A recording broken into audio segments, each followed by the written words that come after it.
Assalamualaikum warahmatullahi wabarakatuh. Bagaimana kabarnya? Semoga kalian dalam keadaan sehat walafiat dan tetap semangat. Nah, di pertemuan kedua kita kali ini kita masih mempelajari bab yang sama, yakni perumusan dan penetapan Pancasila sebagai dasar negara. Adapun tujuan pembelajarannya adalah mendeskripsikan perumusan dasar negara dalam sidang panitia 9. Ini adalah peta konsep pada bab yang pertama dan pokok kebahasan yang pertama, yakni perumusan Pancasila sebagai dasar negara. Di pertemuan pertama, kita sudah mempelajari perumusan dasar negara pada sidang resmi pertama. Nah, di pertemuan kedua kali ini kita akan membahas atau mempelajari pada masa antara sidang resmi pertama dan sidang resmi kedua dan masa persidangan yang kedua. Masa antara sidang resmi pertama dan sidang resmi kedua. BPUPKI membentuk Panitia 9 dengan ketuanya adalah Insinyur Soekarno.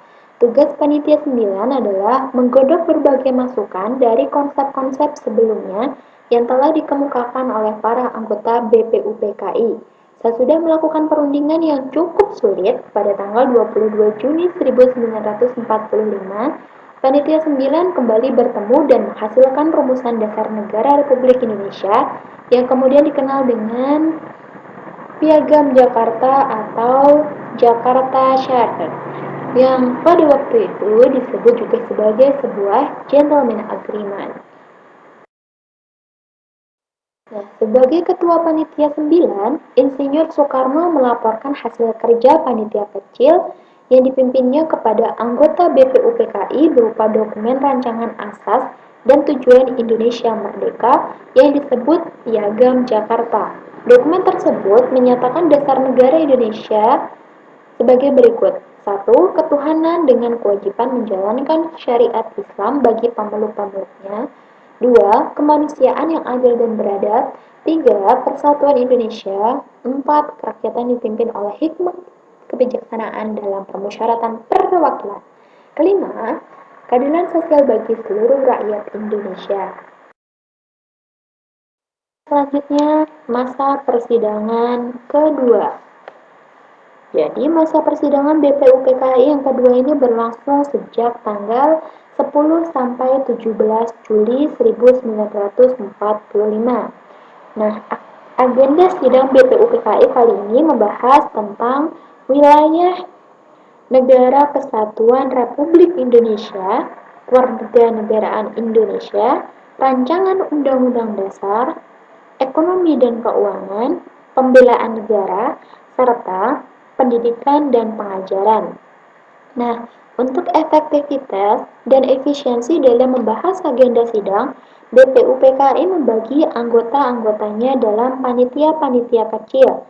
Panitia-panitia kecil yang terbentuk antara lain Panitia Perancang Undang-Undang Dasar yang diketuai oleh Insinyur Soekarno, Panitia Pembelaan Tanah Air yang diketuai oleh Raden Adikusno Cokrosuyoso, dan Panitia Ekonomi dan Keuangan yang diketuai oleh Dr. Andes Muhammad Hatta.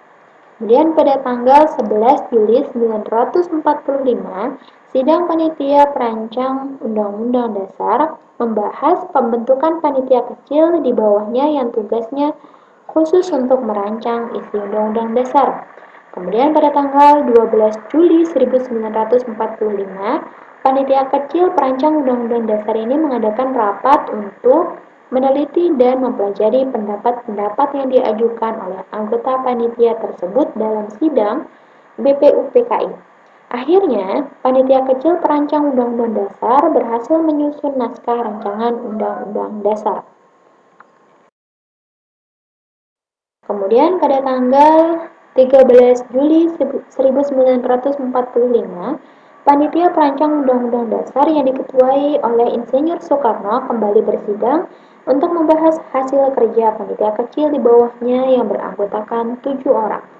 Kemudian pada tanggal 14 Juli 1945, Sidang pleno BPUPKI menerima laporan panitia perancang Undang-Undang Dasar yang dibacakan oleh ketua panitianya sendiri, yakni Insinyur Soekarno.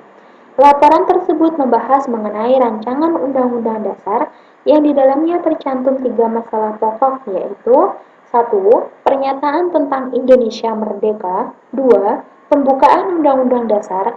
3. Batang tubuh Undang-Undang Dasar. Kemudian, sidang berikutnya yang berlangsung antara tanggal 14 sampai 16 Juli 1945 mencapai kesepakatan bahwa dengan suara bulat, isi pembukaan Undang-Undang Dasar diambil dari Piagam Jakarta. Kesepakatan atas rumusan dasar negara dalam Piagam Jakarta dikenal dengan konsensus nasional. Konsensus nasional berarti kesepakatan yang bersifat nasional. Demikian penjelasan yang dapat Ibu sampaikan. Semoga dapat bermanfaat. Tetap belajar di rumah saja dan tetap jaga kesehatan. Wassalamualaikum warahmatullahi wabarakatuh.